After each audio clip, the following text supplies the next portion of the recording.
James, swinging. Father John. Yeah. Michael, Father John. Okay, nice to meet you. John, you know the Hail Mary, right? Yes. Yeah.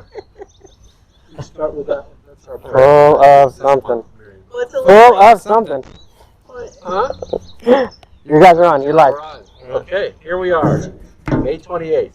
Still in May. The month of May. So we start to say, in the name of the Father, the Son, and the Holy Spirit. Amen. Amen. Hail Hail Mary, Mary, full of grace. The Lord is with thee. Blessed art thou among women. Blessed is the fruit of thy womb, Jesus. Holy Mary, Mother of God, pray for us sinners, now and at the hour of our death. Amen. Father, Son, Holy Spirit. Okay, so what you don't know, the two longtime friends, Jessica and John. Jessica was my student in, was it 89, 87? When did you graduate high school? 89. No, okay. Okay, college was 98, high school was 93, so St. John's was 89. 89. You have some stories. I have some stories. You have some stories. I have some stories. Oh my gosh. And Absolutely true. I almost did their wedding. Yeah. Oh yeah, that was great. That was a good Yeah, one. I'm glad you went there. That was awesome. So yeah, he was supposed to do our wedding, but he wrote down the wrong time in the day planner. So it was a Friday morning, 10 a.m. wedding, and he wrote down 1 p.m. So they had to bring in a Norberdine resident priest to do the wedding because there was literally a funeral rolling up as we were taking wedding pictures. Like we had to move wedding photos because there's a hearse in the background. You I know. thought I was, He comes rolling up. It was thought I awesome. was getting there early at 11, so I came in and they're walking out of church. Yeah, it was good. And I said it was my fault because I knew there's no way that the two of them and her dad were going to make it to the same place at the same time on time. There's no way. No way in them for all those years. It was like, yeah, you know, as a bride, you're So- planning everything, and everything you think is in line, and then I think the big scramble was everybody was like, how do I tell Jessica that the priest is a no-show? Just Well, I just have to tell you, she was with me when I wrote it in the calendar. I Oh, yeah, wasn't that's looking, it. though. That's absolutely true, though. Yeah, We were it's not together, hard. so Because he was at St. Augustine still, but we were getting married in Huntington Beach. So we had to get special permission. Can we have our friend marry us, please? And so, no problem. But that was the disconnect. Well, you must have been on East Coast time at the That's right. time, or That's whatever. right. Yeah, the 3-hour time difference. So there's Now- got to be a reason there. I was so proud that I was early. I know. That's the best part, really, when you think about it. That's true. That's absolutely true. So Oh my gosh. Anyway, a couple of interesting, because Jessica and John are both teachers at Roland High School. Yeah. There it is. Sorry. I've been waiting to get that. Finally, I feel better. But before we start, because we're going to talk about some of the stuff about education and reopening schools and so forth, I get some opinions on that. John was also on these. CTA, what did you do for CTA? I was a statewide leader for CTA. The state union, California Teachers Association. So I was the chapter president for the teachers in Roland, and then I also served in this region, actually up like 17,000 teachers in this region. And then I was the state chair of financing public education for which was the policy making body. And so we would come up like the education budget that's going on right now. My committee we would be organizing the lobbying around school funding. So doing conjunction with that. But first, Yeah. before that, you always hear that Calvary Chapel exists on ex-Catholics. John grew up in Calvary Chapel and became Catholic. I was actually baptized Catholic as a child. I And did. then my It's a mom weird, left like, it. back and forth Yeah, story. I was baptized going to tell the Catholic. story. I was baptized Catholic. Then my mom grew up in kind of a dysfunctional Catholic environment, so she left, and she really didn't find Jesus till she ended up leaving, going to Calvary. And so I was raised at Calvary. I actually went to school there, the whole deal. I went back to Kansas. I was a Fellowship of Christian Athletes. We had Catholics in FCA, but went through the whole process. And it's interesting because when you said, "Do I know the Hail Mary?" When I was in This Kansas. is an interesting story, though. All right, Because so it's a big, like, 360. when I was He didn't doing my know he was student baptized teaching, Catholic, I by did the way. student teaching in a little town called Carl Junction, Missouri, and so on the road from Pittsburgh, Kansas to Carl Junction, when you took the highway there was a farmhouse that had put a big billboard up about pro-life. But as you went along, every fence post, "Hail Mary, full of grace, the Lord is with thee." And I saw that every morning during the entire spring semester as I was graduating on the way back and forth. And I had a student teaching. I had 2 student teaching assignments. One was kind of a lab, and the lab was at a Catholic school. And it was interesting because when the pastor was giving the homily today, one of the things it reminded me of was one of the things I was going through back then, because I didn't know much about the Catholic Church after leaving it, and Right. and the Catholic and the sectarianism in Southeast Kansas was kind of strong. Right, whereas in California, when you meet someone who believes in Jesus, it doesn't really matter. You just put your arm around them and say, "I'm glad," you know. We're all from someplace else anyway, Yeah. so yeah. But there it was a little bit stronger, and so it was hard to get the Newman Club to interact with campus ministry. They wanted to do their own thing, and it went back 150 years of sectarianism, and so it was for me. I always kind of, I was curious about it. One of the first lessons I had to do in the Catholic school was on the Reformation, and I'm freaking out, like, I'm a bull in a china shop anyway, so I got to touch that subject. But one of the things that blew my mind away when he was saying that, we talking about, like, it always amazed me how the Holy Spirit had his hands on the church, because for the largest part of the history of the church, nobody could read. Right? It wasn't until 1500s you had universal literacy with printing press. The power that the church had, and the ability of the church to accomplish what it had, everyone focuses on the faults, and I'm looking at it going, wow, there's a ton of grace being poured out here, because there was so much power corrupts, absolute power corrupts absolutely, and the church didn't go through that process because there was a hand of God on them throughout every phase, and that was one of the things, and that was God, I guess, bringing me back to the church. I met Jessica, and I wasn't, when we were engaged, I was like, I'm not going to join the church. And I met Father Tony over here, and he's one of the reasons I joined.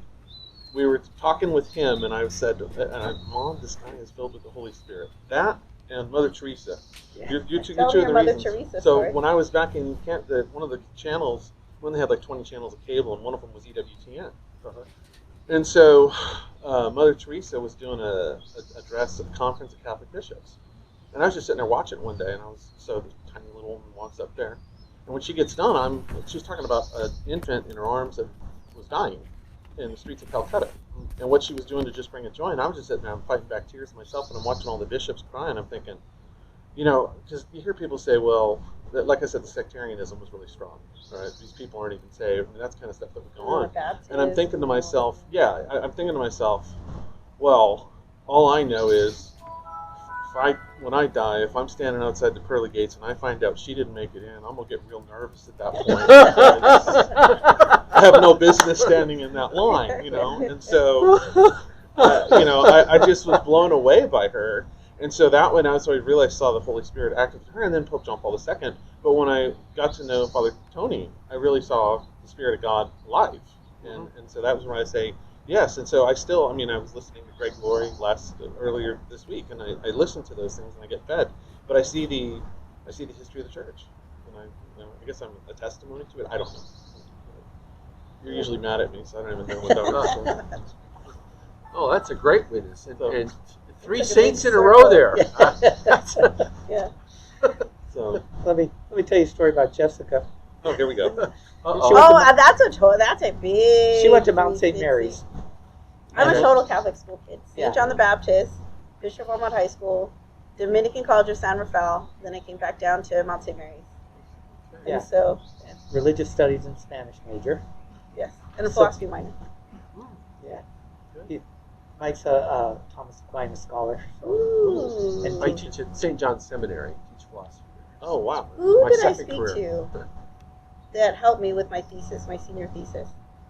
It was The Origin of Sin according to Thomas Aquinas was my senior thesis. But who helped me? Dr. No, it was why did you ask me that?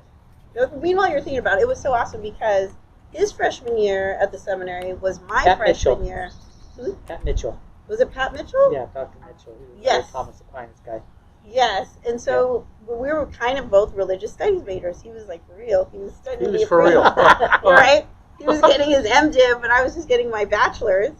And so I would go, whenever I had a paper, I would go crying to him, help me, I don't know, I'm not sure. And I have this question and that question and this question. And he would let me raid the library. Beautiful It's a library. great library, isn't it? Yeah. Yeah, I'm dying to take him. We've Gorgeous. driven by. We've never taken you in though. We drove Right, by on the but way up. To I the used- conferences. This was before the seminary had the gates. Yeah. Right? Before they had it was just the groves. You remember that? It was just the groves? Maybe you won't tell this right. Probably. On Friday night, she's calling me up and I need this and this and this. Yeah. Can I, Friday, can I, come up tonight and we'll go through the library and find out what you need. We can't find it. And I said, well, this is stupid. Because I know Freddie, who's now the pastor at Annunciation, he has some of these books and I have some in my room. Let's just go to the dorm and pick up the books we need. And we did. And then we're walking through the Lower Joseph on the way to the rec room because it's Friday night movie night. Let's go see what movie's on. Get halfway down the hallway and the phone rings. So I answered the hallway phone before cell phones. Phone rings, I answered it, and it's another guy from a different dorm, one of the Vietnamese guy, looking for another Vietnamese seminarian. And I said, wait, I'll go knock on his door. I said, okay, hand the phone to Jessica. Here, take this for a minute. So I'm walking down the hall and I hear her, hello? And she said, they haven't told you about me? I'm the seminary girl. That's right. He was like, what? We're just messing around. He always is a picture. Here, talk to this person. And I'm like, okay, I don't know what I'm going to make up. Yeah. I could totally see you saying that too. I could totally see you. That was yeah. funny. I was dying laughing. Yeah.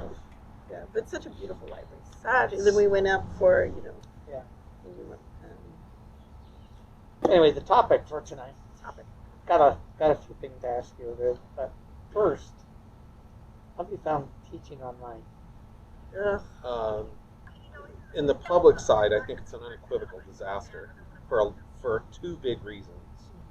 One is socioeconomic variances with our students, and two is the IDEA law, the Individual with Disabilities in Education Act. The requirements of special ed and the socioeconomic it's really difficult to try and run it. And I'll give you an example of this. I teach seniors. I have and then a junior avid section, but I have senior econ students right now. And so I have one student who had to move back to Texas to take care of family. I've got a couple of kids whose fast food job is the only income being earned in the house right now because of everything being shut down. And then I've got a bunch of other kids who are actually the caretaker for the younger sibling at home. Right, so those factors right there make it virtually impossible to bring everyone together in any kind of one umbrella. And then when you look at as they're saying, use Zoom. Well, there's security issues with that. There's an inability to hold students accountable with some of that stuff.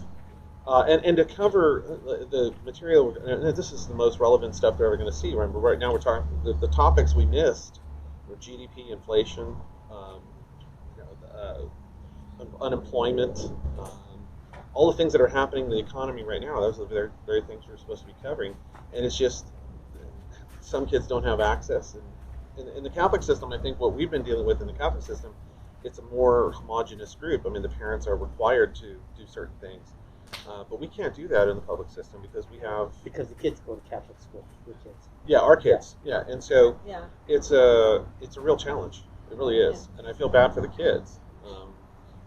Because there is lost learning. In comparison to the Catholic schools to the public schools, the Catholic schools have been doing an amazing job. Whoever's in charge of all that, great. They did a wonderful dismissal, much more organized than the public school system. It is a homogenous group. There's no real technology challenges. It's really, we haven't skipped. My children have not skipped a beat. Say I have a 9-year-old and I have a 16-year-old, Bishop Auburn High School and Sacred Heart in Covina, and the teachers were amazing. The kids are nothing has been missed. I mean, mostly right, the social connections, right, but just when I tell other friends what my kids are doing personally in their classrooms, they're amazed, and they're like, and his sister is a first grade teacher, and she's amazed, and she's like, oh, your kids can do that, and my niece goes to an Arcadia Holy Angels, and they're amazed. She's in pre-K, she's 3, and she has Zoom 10 times a week, Monday through Friday, 1 in the morning, 1 in the afternoon, and it's been nothing. She's Sorry. I heard that 1 in the morning. I thought it's 1 a.m. Oh, One for a no, 1 in 3-year-old? the morning, 10:45 and 5 p.m. and it's been wonderful. It's just you see that the kids, they miss being with their friends. They miss that social connection. And this is like, you want to talk about bringing to the forefront and like kind of God slapping us in the face a little bit and saying, let's take a look at what you've taken for granted, right? Kind of like, let's really make you put that in the center and say, family, friends, freedom, right? We're always whining and saying, oh, I'm so tired. Oh, I just want to stay at home. Okay, well, now we're really, right? Now we're really doing it. Yeah, that's what happens. Right? We whined and cried so much about being at home. But luckily, my kids are good and, with that. So. On the teacher side of it, do you find it to be more tiring to be teaching online as opposed to teaching in person? Yeah, I'll say this. For example, you're having to create new material. And if you're a veteran teacher, this is my 21st year? Yeah. Yeah. This is my 21st year. I know. You're getting old. For me. You're getting old. Yeah. Oh my God. Right. So as a veteran For teacher. first year, she used to call me, hey, this happened in my class today. What do I do? Yes, that's absolutely true. But as a veteran teacher, you have all your files, you have all your stuff, unless every 10, 12 years when you change a textbook on you. Other than that, you know it. And you know how your kids are going to react, you know what's going to be difficult, you know what's going to be easy, you know what's worked out best. A couple things, sometimes you try things every few years and that works out wonderfully and you change it a little bit. But you're having to create completely new material. I created some new videos. Luckily, this was at the end. And it's kind of like you were, it was right before spring break for us. That's, you're kind of winding down anyways. This is going to be a nightmare. Please, Lord, hear our prayers. I do not want to start the year with this. I do We're in not. September. Yes. Yeah. Do you see any reason not to start the year with classes? Well, Especially considering that the kids are not getting sick. It It's the adults. seems like it's for the elderly and those with, Statistically speaking. you're right? And Yeah. so, I mean, it seems like the flu is 5 times worse with the kids than this. So do you see any problem?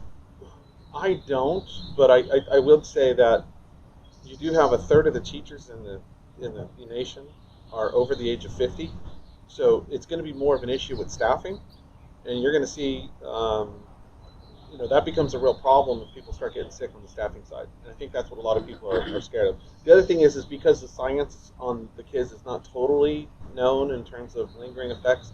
You had the Kawasaki syndrome in New York. Yeah, but there's only 30 Yeah. kids out of how many millions? I mean, to put a whole policy in Yeah, place this for is done. it just I- doesn't make any sense to me. I get it, Unless but you want to scare people. But look at the politics around it with the parents, because a lot of parents, if you go online and you look at these, online communities and education, and you got parents saying, oh, there's no way I'm sending my kid back in August, this is too early.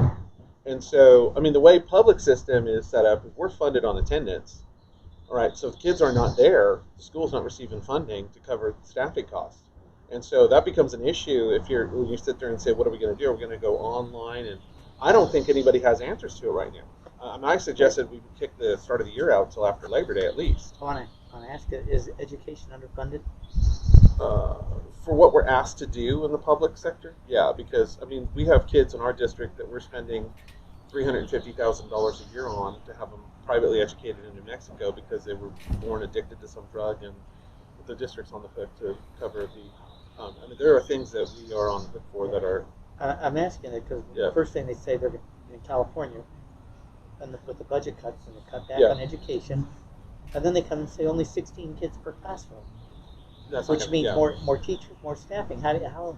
Well, the physical layout is just not. There's no prudent way to do that, and unless you set it up as a hybrid, where you had kids go 2 days a week and then stay home 3 days a week, and they, you divided the sections up and you had the teachers there every day with smaller groups. I don't know, but the logistics on that, we have committees that are trying to work those kinds of things out right now, but it's kind of a catastrophe from an educational perspective. So. I don't know how they're going to do that. And I think, you know, I said, yeah, let's just go back. I mean, I made that statement. In full disclosure, I have a heart condition. I mean, I'm in high risk. So I say this, yeah, let's go back. I'll go back. Let's make this happen like yesterday. So I don't want to sound selfish in that, but because I see it and I think we're doing more damage to the economy. We're doing more damage to people with the shutdown than I think we would letting some of this play out. That's just my opinion. I'm not a scientist. I'm not a doctor. But looking at the way the death rates have been working in prisons, you know, you're getting about 0.5% of the people are dying from this. And one of the big concerns we have in teaching is we're not there to report abuse, right? We're not. I mean, there are things that are going on in families that we are not privy to.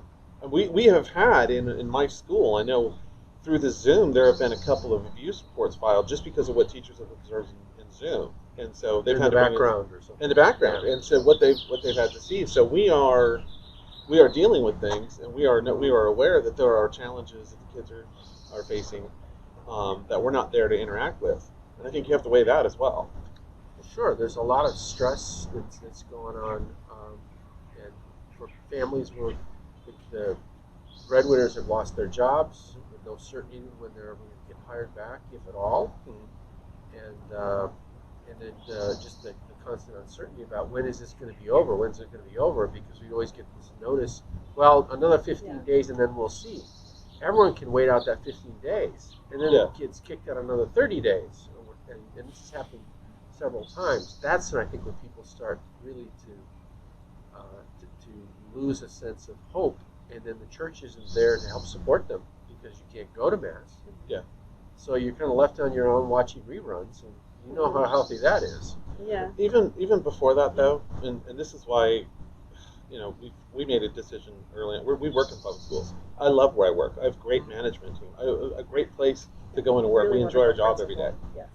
When it comes to where we put our kids, we're still going to keep them in Catholic school, right? And it's because there was a counselor. My first year I got hired. They said something to me that's rung true 23 years later, and it's remember that for a lot of the kids you're dealing with, you're the only positive thing they're going to see this day, in the day.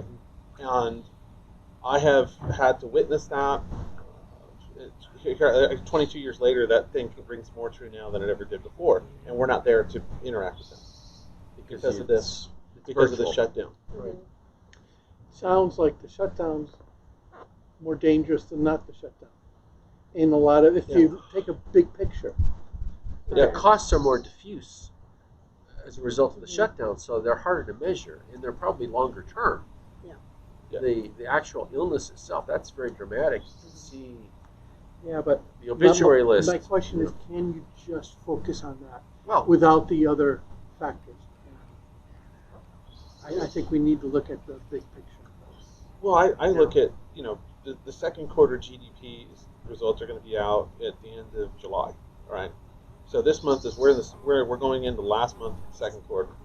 You're going to see a contraction of the United States economy by around 30-35%.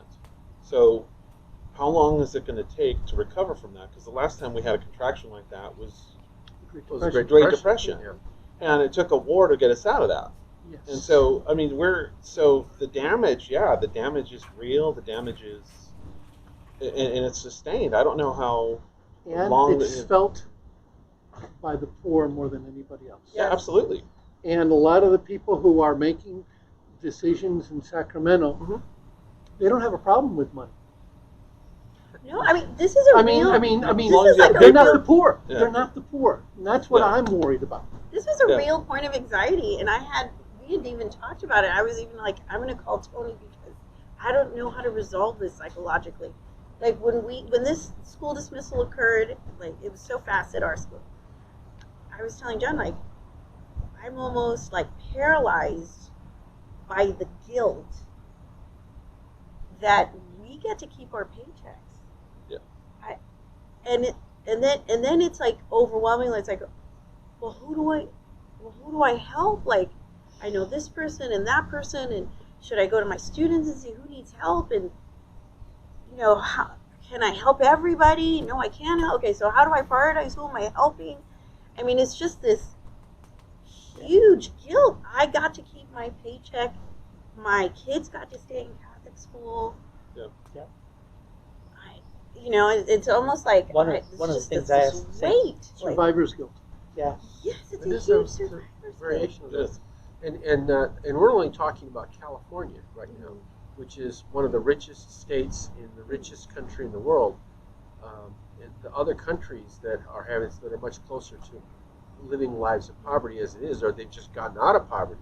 And they're talking about 500 million people going into desperate poverty as a result of this. Yep.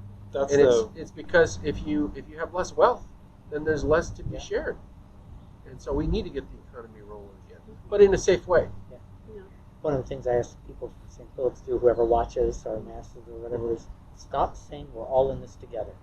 Yeah. Because the only people who say are the ones who have enough money to ride it out without too much inconvenience. Yeah. The poor don't say that. No. I We're in the same can't storm. pay my rent, I can't buy my food, I can't pay Yeah. my car. You're not in this with me. Right. And we see that. I mean, we see that with some of the families in our church over at Sacred Heart. I mean, we know some of the parents. Their jobs are completely shut down. I drove. If I grow my hair any longer, I'm gonna have to go get a job teaching at Berkeley. But I That's a drove whole by my other- barber today, and it's like, this needs to be open. This stuff needs to. We need to crank this up. I drove by the barber today, and there's like 4 different shops that are shut down permanently now. Look at all the shops that are shut down, and this is. I'm on the econ side. That's kind of where I geek out, and I look at it and think, well, this isn't going to recover. I mean, you can kick the economy into overdrive, and it's still going to take 4 or 5 years at least to dig us out of this hole. And what the government's doing right now, they're just printing money faster than they can make the paper. So that concerns me on the long term as well, because you got 74 million baby boomers in the middle of retirement right now. So you got the United States is going to have all these people in Medicare in 2030. The baby boomers are all retired. We got 74 million of them. They're living into their 90s and into over 100. And we've got this huge bill, and we've bankrupted ourselves trying to dig ourselves out of a hole that we created with the shutdown. So it's scary. So with 2 bars closed, they're gone. Permanently. No. They're gone permanently. Yeah. Told you should have.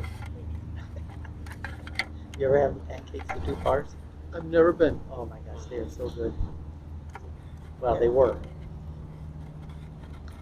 It's okay. You can go to the farmer's market in LA. Off of 3rd in Fairfax. We'll have to go.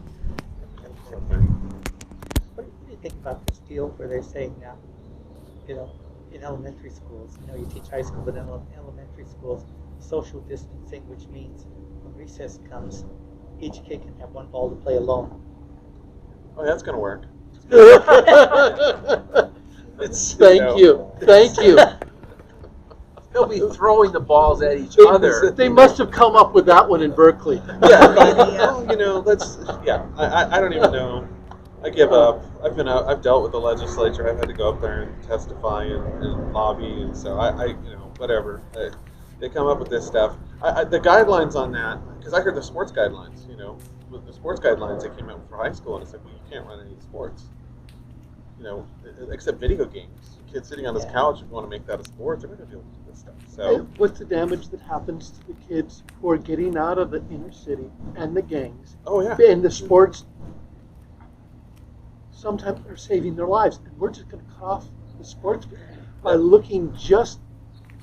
I think we're overreacting, and I don't know. We're making it political we're all in this when together. it doesn't have to.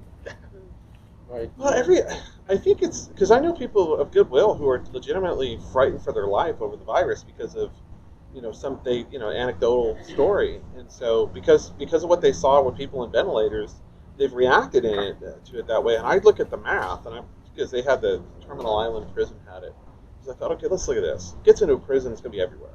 So they got through there. There were 700 inmates that had it, and I think they had 3 or 4 deaths. It was like 0.5%, which was what it was playing out at when they started doing all these studies. And so I thought, because if it's 5%, if it kills 5%, we're talking, that's 15 million people in the United States. That's a big, Right. that's a lot more than we've lost in any. That's all more than all the wars or anything we've ever dealt with. But if it's 0.5%, then we really ought to analyze it. And I hate to say this, but it's like this is half of the people that are dying of this were in rest homes, and they already had serious illnesses to begin with. And so we're going to shut down and cause all this irreparable harm to children. And that looks like what you were saying earlier. And I get it, but I also understand there's a lot of people that are just frightened beyond their. Well, the media has helped. Oh yeah, that's all they amplify do. that. That's all they do. I mean, fear's a normal thing. No one wants to die, especially the coronavirus death can be very painful. Yeah. So obviously, no one wants that. But there's more to the picture, as Father John was saying, than simply looking at someone who's already seriously ill and then wanting to do something to help them. Yeah. And part of that has to do with our sense of reducing everything down, because we start saying, well, we're going to do it at all costs. And when you stop thinking, because you're going to do one thing, whatever it is, at all costs, then you've pushed all the other variables out there to the side. They don't matter. And one of the great things about the Catholic Church is that we, in our philosophy, we have this both and.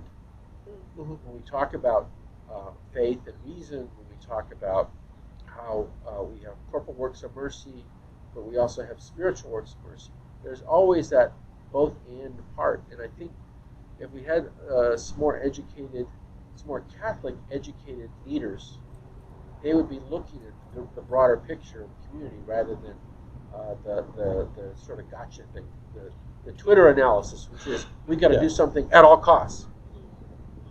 We were driving by. I was driving back from physical therapy today, and somebody had spray painted a sign on San Bernardino Road in front of a house.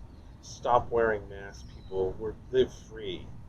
And I thought, it's really not helping the scenario here. I mean, there should be a dialogue. I get it. We can have differing opinions. But you're right. I mean, it's gotcha politics. I think it's most Twitter. people they're wearing the masks, and they think that they're protecting themselves from getting the virus, when the purpose of the mask is not to protect yourself, it's to prevent transmission to others if you're an asymptomatic person. So again, there's just a lot of misunderstanding that's going on. Well, you go back to the plague. Look at the masks they were wearing then. They looked like bird beaks back in when they had the bubonic plague. Yeah. When they were doing crazy stuff because they didn't understand And science. that's where Carnival came from. Those Venetian masks and all that. Oh, is that what it was? That's where it came from. Okay. And they had the big beaks because they would put perfume in there, scents and all that, to allow you to get through. Well, partly to protect, and then partly just to keep away from the stench. Because in those narrow cities, there are bodies all over the. That's how they dealt with it back then. And unfortunately, that's what's. My mom has been doing an amazing job watching the news in Spanish, and she was saying it's just so. Out of all the countries, Venezuela there's just bodies right in the streets. Nicaragua, and people are just lighting them just for sanitary. They're just cremating them in the streets. Well, they're already suffering so much they don't have any reserves. Yeah. That's the problem. Yeah. It's bad. We're from Costa Rica. Costa Rica's had some pretty good statistics. It's been dealing with it They have really a good well. healthcare system. Yes, it's free healthcare for all, and It's the richest country in Latin America too, isn't it? I think so. He can. Now it we're used not to be part of- Venezuela before. Good. Well, Before yeah, the yeah, social that's You know? well, Venezuela's decided to keep all of its oil in the ground. That's absolutely true. Yeah, well, they're saving it for a rainy day. Before 10 or 12 of them So. decided to take Yeah. everything. Good. Let me ask you something. You have an opinion. Because you also teach government. Yes. If this were 2017 instead of an election year, would the response have been the same? Interesting question. I think, yeah, and I the reason I say that is I think there's been a general, absolute hysteria about it, and I don't think that one is political, and I think it has to go with the way people, because you see it, the assumption is, well, the states like Texas and Florida, which are more Republican, are opening up, and states like California are shutting down. But I think it goes way deeper than a whole electioneering thing. I think they're starting to analyze that now. I think they're reacting and saying, well, yeah, we have to maximize this for the election. But I really think that at the core, I mean, that's just government philosophy. If you look at it, California's political philosophy is nanny state government. Big brother. Yeah, and the government is viewed as a positive force. And I think if you look at places like Florida and Texas, they want the government to deliver the mail, defend the shores, and then get out of the way. And so, and that's reflected in the way they do a lot of things. There's a lot, not just just so, look at how California is with environmental regulations or really business regulations in general. And that's why you have a lot of businesses that have shipped out to Texas. So I heard a doctor being interviewed yesterday on the radio, and he said something that I just thought was profound. So simple, but profound. And I don't remember the question. The question was why something. And he said, well, it's easier to scare people than to unscare them. Well, yeah, that's where we are. The press feeds off of it because that's how their ratings are built. Yeah. They create scandal, and then they want to be needed. Cable news cycle. So you have 500 networks, or 500 different news channels competing against each other. So they're just creating hysteria. I wonder though, would this had the pandemic occurred in the 1970s, when there were 3 networks, no internet, no email, would the response of the nation have been different? I mean, certainly there still would be the panic and the fear and all that, but if you've got Walter Cronkite sort of as a leader of the news, gathering people together, and not looking for the cheap headline, but actually trying to provide some counsel. Yeah.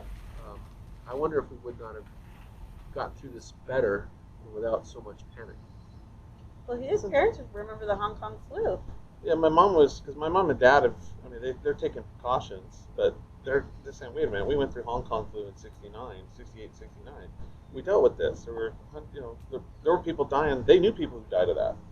And my grandfather lived through the flu pandemic in 1918, 1919, and that was pretty real. So I think you'd have to go back and say, well, how do we deal with those things? But we dealt with yellow fever. We dealt with all kinds of things in the country. We lost more troops to yellow fever than we did to the British gunfire. We had more.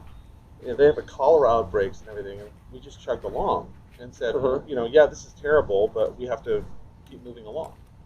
And I think for whatever reason, we just got caught like a deer in headlights as a nation and just shut down, not realizing the damage we were going to do long term to society with that. And now we kind of fix that. So. Well, we are moving, I think, now in the right direction. Yeah. Appreciating the broader sense of the community as a whole, and not looking only at one variable, which is good.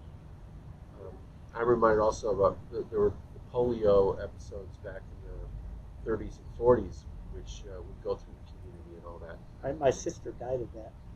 Ah, okay. Down in the 40s. Wow. But in that case, you didn't shut down the whole economy. No. And it was a very contagious disease. And unlike the one we have now, it actually went after children more than the elderly. Yeah. Well, so I think there was a little more glue maybe that was holding our society together back then, and faith probably played a bigger part too in society than it does today. Well, absolutely. I think that's the big difference. Is we become more. We live in an easier world than our ancestors ever could have conceived.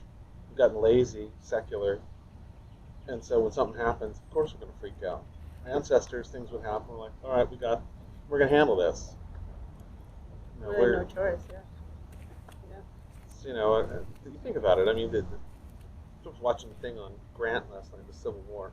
These guys were writing notes before the Battle of Cold Harbor, writing notes on their back because they knew they were walking off to their death. I mean, they knew they were walking into a slaughter, and none of them broke rank, and none of them disobeyed orders. Well, that's just mind-boggling, the amount of faith that they had and the amount of courage they had to go through that. Right? We got people complaining that their feelings were hurt on Twitter now. I don't know.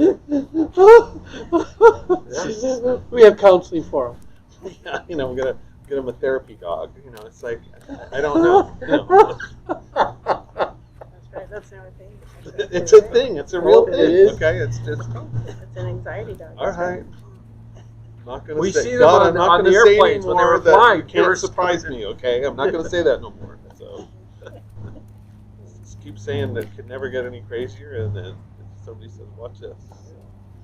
But So true. I'll buy in when they have therapy cats. That's fine. so, what's the archdiocese going to do in the fall? Are they going to be going back in? I don't know yet. I don't know, but we're wondering how many schools are going to survive because parents don't have work; they can't pay tuition, and so they many places kids are not re-registering right now. You know, and how low can you go in enrollment and still stay open? Well, I'm going to tell you right now, Planned Parenthood has opened up 60 different.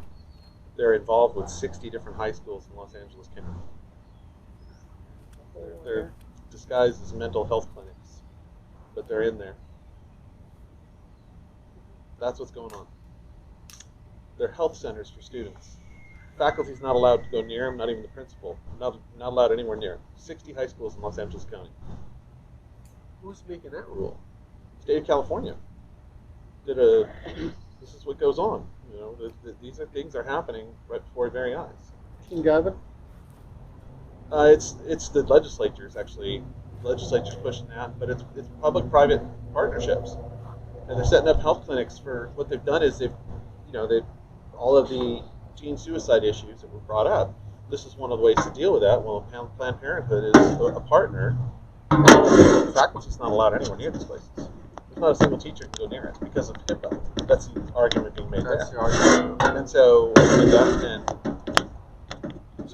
my thought is if there's a 15-year-old girl who's pregnant, there's a crime that has been committed.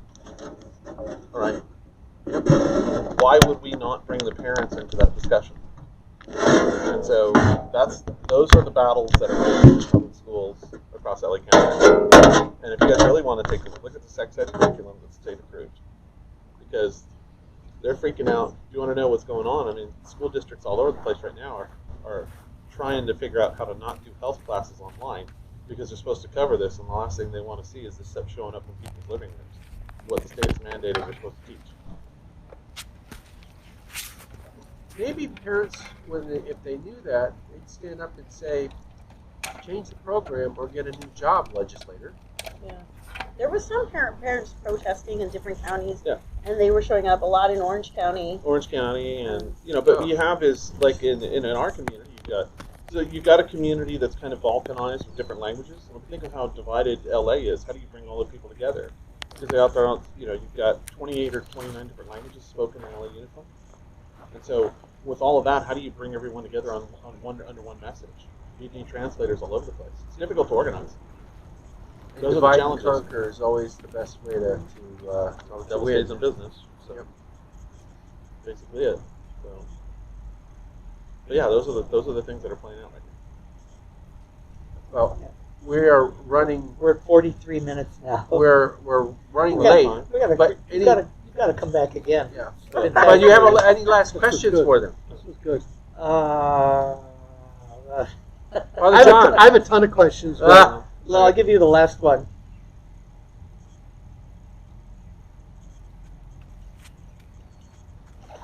I was just going to say, what do you think of charter schools? Ooh, that's They're- a whole that's other a- discussion too. Yeah, I Yeah. don't know if you You know want what? to touch that no, Pandora. that's fine. Let's say that.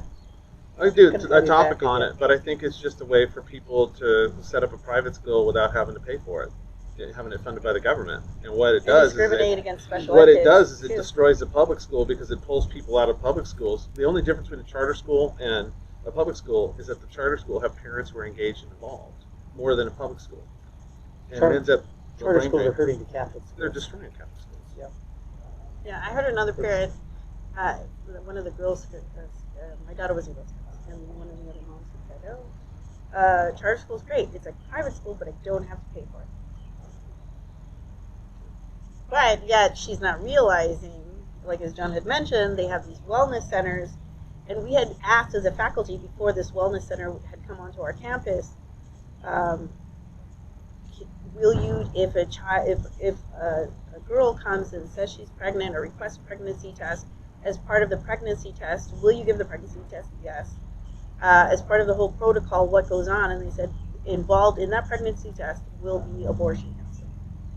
Can the parents be informed? No, because I guess according to the state of California, at 12 years old, at 12, 13. I think it's 13 now. I mean, that's how 12, that's how the long child the whole thing can is. self-advocate legally. Is allowed? Was that somebody said 12 or 13? Yeah, when we said somebody asked if abortion would be involved, she said not necessarily. That was what the Planned Parenthood person told us. And so I was just our jaws were dropping, and I was looking up the law, and I was No, like, but "This she is said, the law." yeah, that That's all all part would of the be discussed. A discuss. 13-year-old girl, somebody can take her down to have an abortion and the parents don't know. Not allowed to. If the parents were, as a matter of fact, under HIPAA, the parents aren't allowed to know because it's a violation of her. She has to give consent for the parent to be notified under this law because that's the way the privacy law works now. I don't know. Now I can lose my laws. credential if I give a kid Advil. Yeah. Right. Right. How can culture survive that? Well, it's not going to. You know, and, You can only do that for so many years. and you know, And and it I breaks get apart. it. You know, people were ostracized, and when they turned up pregnant, I get it. People judged, and they did all these horrific things. But at the same time, you know, ignoring them is worse than anything else, and not bringing the kid in and saying, "Wait a minute, this is something has happened to the child." As a society, we got to care for that. Yeah, care for the person and make sure that it doesn't happen again because Yeah. this was not a solo action on the part of the girl.